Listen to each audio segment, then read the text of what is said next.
momento. Eu sou o próximo orador inscrito.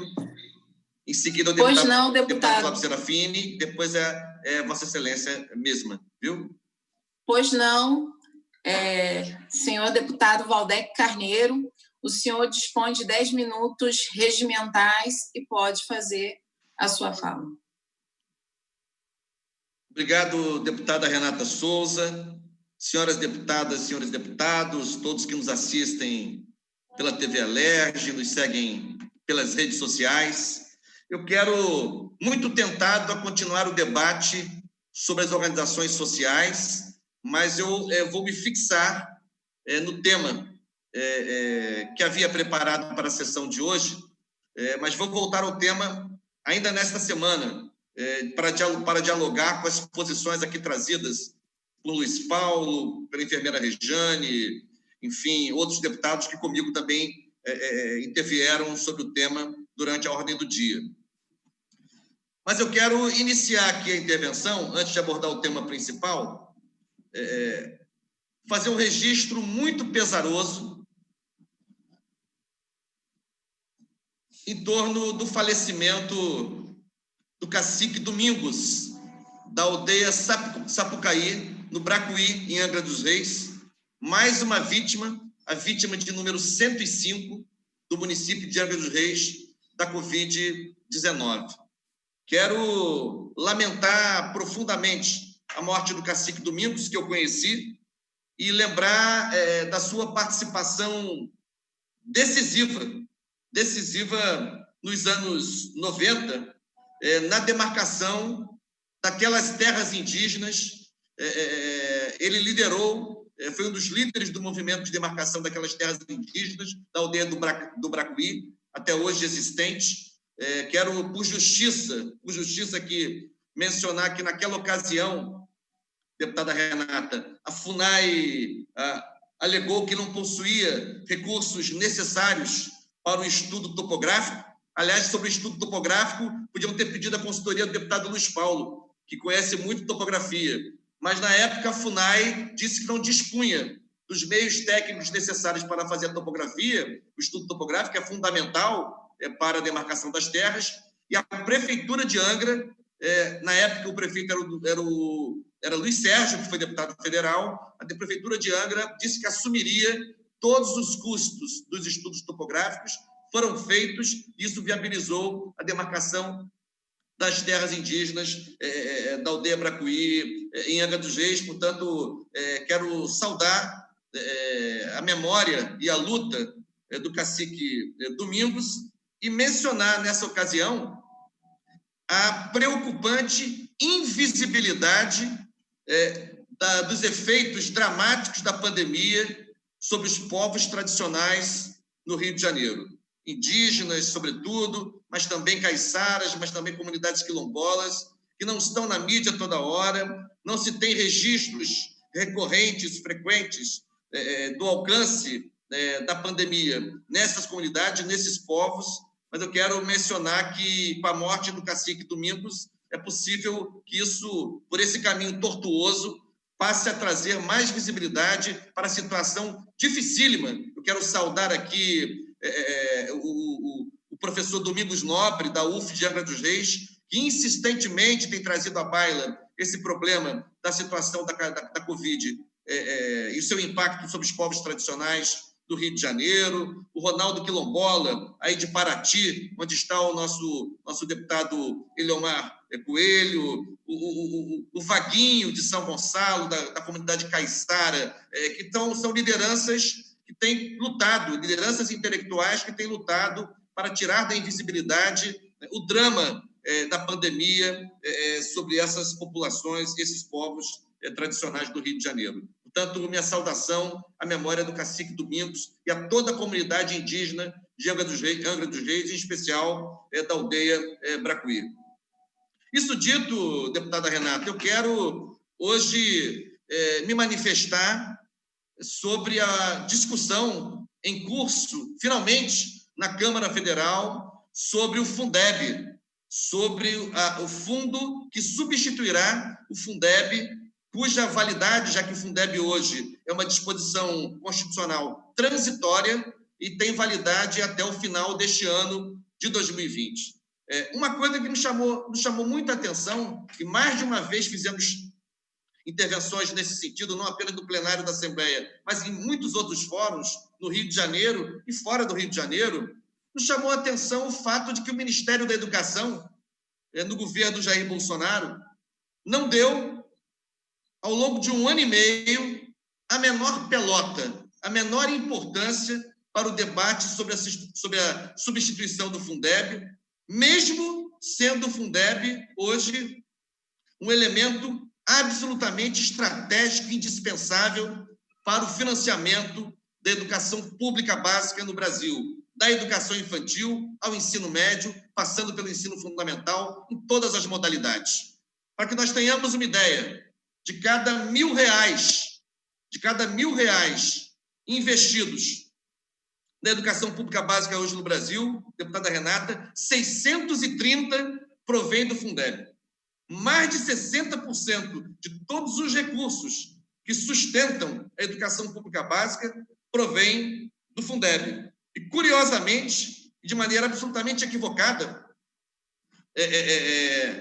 a União, que é a verdadeira sugadora de recursos do Pacto Federativo, que de pacto não tem nada, a União é sugadora de recursos e desequilibra permanentemente esse Pacto Federativo, a União participa com meros 10% dos recursos que compõem o Fundeb. Ou seja, 90% dos recursos do Fundeb são sustentados por estados, municípios e pelo Distrito Federal.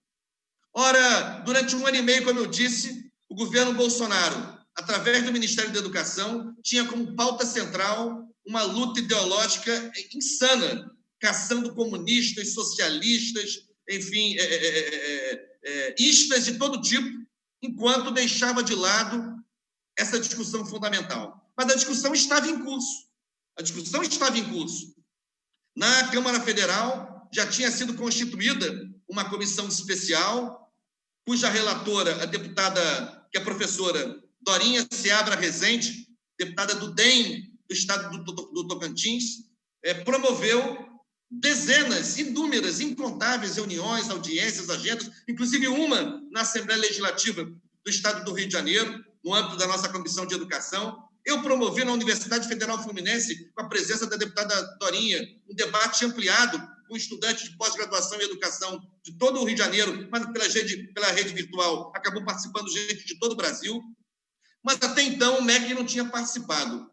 Qual não foi a nossa estupefação quando agora no sábado, o governo federal decidiu apresentar uma proposta sobre o Fundeb, uma proposta absolutamente contrária e nociva, contrária ao relatório da deputada Dorinha e nociva à educação brasileira. Pela proposta do governo federal, o Fundeb passaria também a custear, através de vouchers, o ensino privado, notadamente na educação infantil.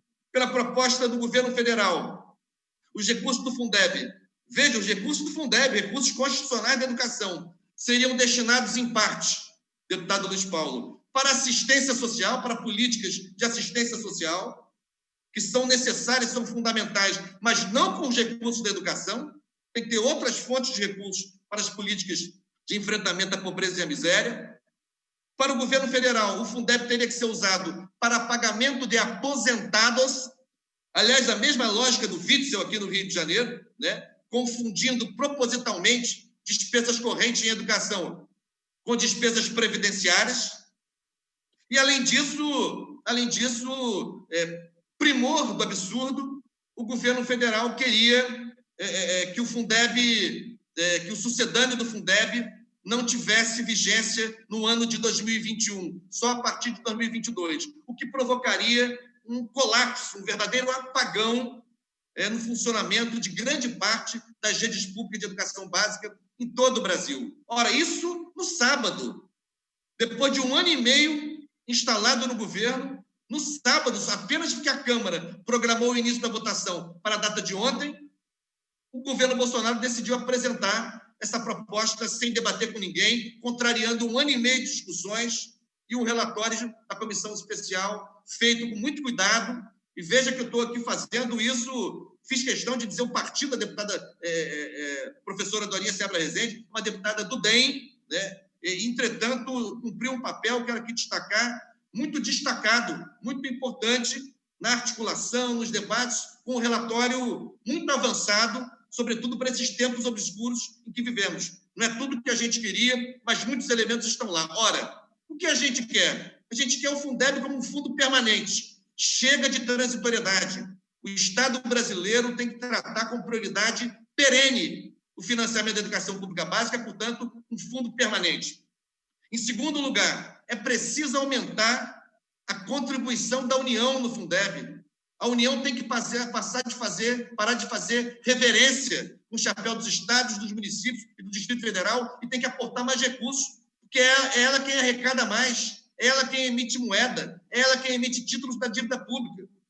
Então, é muito importante que a União, progressivamente, aumente a sua participação na composição do fundo. É importante também garantir que o Fundeb continue financiando exclusivamente a educação pública básica. Exclusivamente. Esse fundo tem esta concepção, tem esta vocação, e a gente não tolerará qualquer tipo de desvio nesse sentido. E, além disso, é preciso que, em relação à valorização dos profissionais da educação, o Fundeb siga investindo nos profissionais da educação em efetivo exercício nas escolas públicas de educação básica de todo o Brasil. E mais, existe um indicador concebido por especialistas, depois de muita discussão, foi concebido e está presente no Plano Nacional de Educação, que é uma coisa chamada CAC, Custo Aluno Qualidade. Esse é um indicador fundamental para dar um parâmetro, para dar régua e compasso